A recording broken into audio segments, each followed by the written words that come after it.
Yung anak ko, gustong maging astronaut. Wow. Alam nyo guys, lately ko lang nalaman na gustong-gusto pala ng anak-anakan ko na maging astronaut. Kasi I saw her one time, kumuha siya ng mga box, hingi siya ng mga recycled materials. Tapos gumawa siya talaga ng costume ng isang astronaut.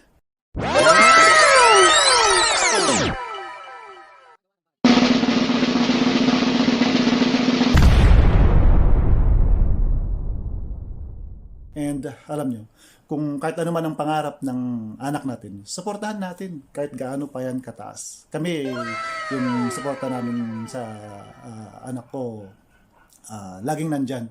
Nung sinabi niya gusto niya mag-taekwondo, hindi ko lang siya binilihan ng uniform ng taekwondo, kundi in-enroll talaga namin siya.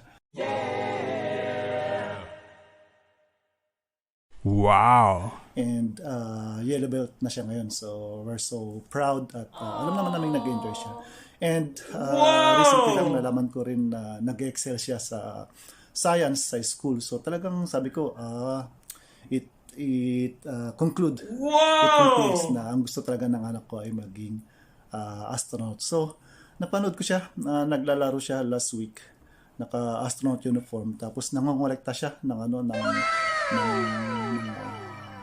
bato sa buwan para siguro i-experiment niya. So ganun kataas yung kanyang pangarap. So talagang all the way susuportahan namin siya.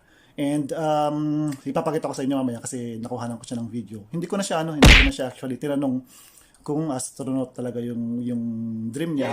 Ako na lang yung nag interpret. Kaya ang wino-worry ko lang sana tama yung interpretation ko sa kanyang pangarap. Kasi yun yung costume niya eh. Tapos namumuhas talaga siya ng mga rock samples sa buwan.